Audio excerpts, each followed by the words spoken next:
Ya, saya rasa pertama-tama, Mbak, kita apresiasi pemerintah, atas upaya untuk meregulasi atau mengatur, perdagangan, secara digital.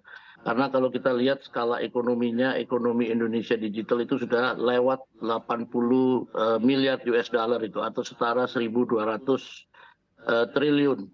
Dan dari nilai yang sedemikian besar, kita cocokkan lagi dengan data yang menyebutkan dari Indef bahwa 80% barang itu yang dijual adalah barang impor. Maka kalau kita hitung itu potensi bahayanya terhadap produsen atau UMKM dalam negeri menjadi sangat besar gitu.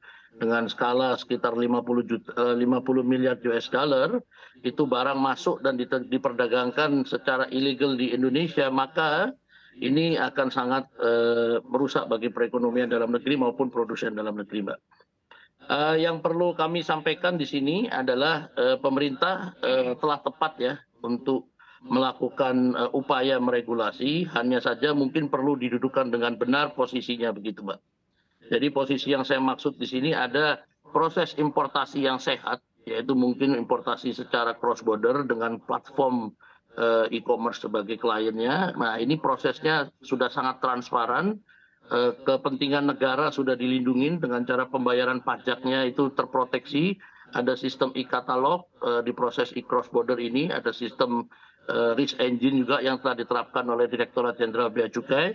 Maka inilah yang kita harus lindungi dan jauhin dari potensi-potensi pelarangan. Karena sekarang satu-satunya proses perdagangan lintas batas atau cross border yang sehat atau yang menggunakan skema yang benar adalah skema cross border ini, Mbak.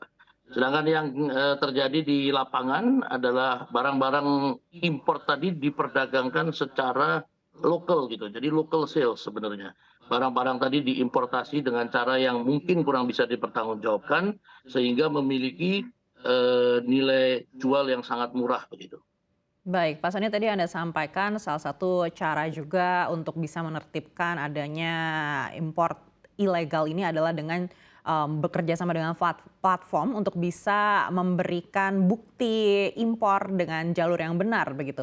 Anda lihat seperti apa dampaknya nanti terhadap para seller? Jadi ini sebenarnya kita capture dari upaya pemerintah untuk meregulasi platform. Jadi platform diregulasi sudah benar, lalu kemudian nomor dua yang harus dilakukan adalah platform mempersyaratkan seller untuk melampirkan bukti importasinya apabila yang dijual barang impor. Nah, implikasi terhadap seller, tentu seller yang selama ini menikmati importasi yang tidak legal tadi tentu akan mundur, Mbak. Karena apa? Sesuai dengan Undang-Undang Kepabeanan bahwa mengimportasi suatu barang dengan jalur yang tidak ini adalah tindakan pidana begitu. Nah, lalu yang kedua, bagi seller-seller sehat, bagi seller-seller yang memperjualkan barang-barang impor tapi melalui importasi yang benar, itu sebenarnya ada 1.001 cara begitu ya. Bisa aja dia belinya banyak, saya temukan juga reseller ya.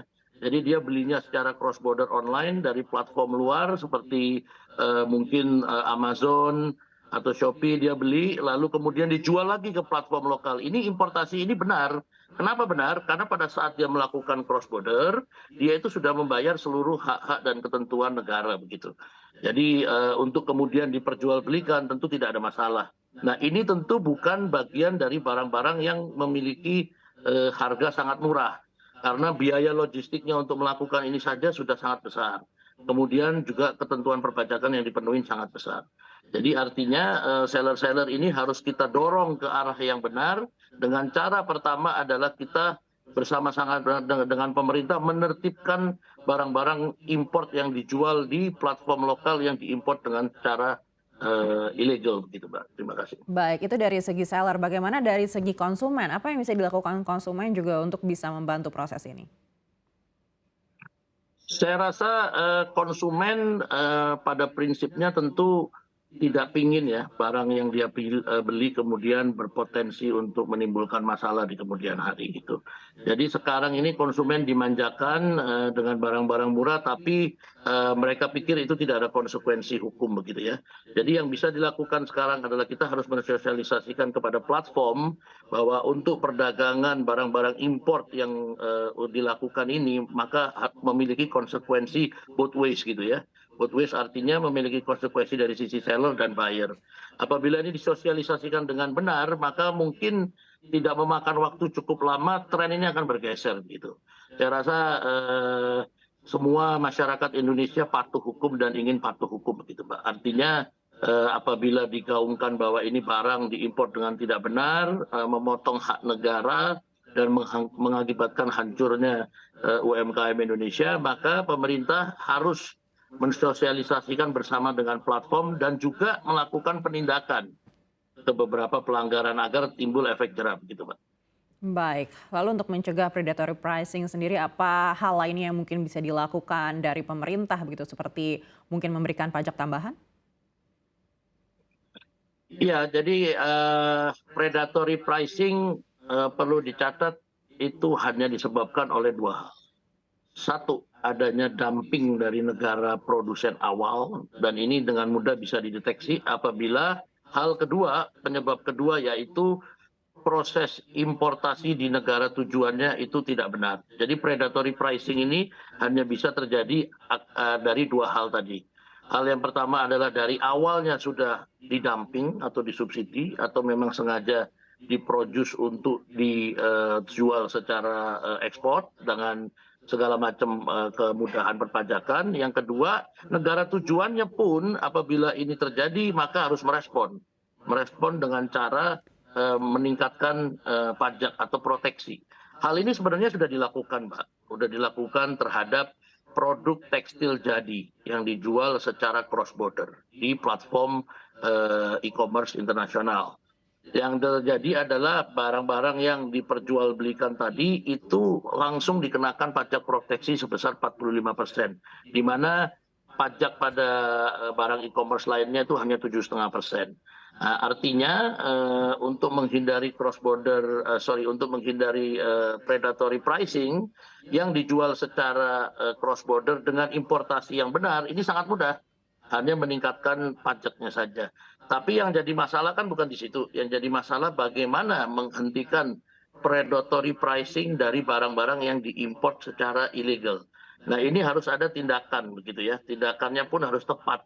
Jangan ditutup yang resmi yang cross border dan lalu semuanya pindah menjadi ilegal begitu. Jadi yang benar adalah kita tindak dulu yang ilegal, kita lakukan patroli digital. Saya kan mendengar adanya pembentukan satgas digital oleh pemerintah begitu. Nah, kami ini pelaku ini harusnya kami ini dijadikan salah satu bagian dari satgas itu gitu. Kenapa? Karena satgas ini bukan saja penegakan hukum begitu harusnya ya, tapi juga ada upaya preventif gitu. Preventifnya bagaimana? Maka kami akan bisa berkontribusi dengan cara memberikan gambaran proses importasi yang terjadi dan yang kemungkinan terjadi dilakukan dengan metode apa agar proses importasi itu benar begitu ya.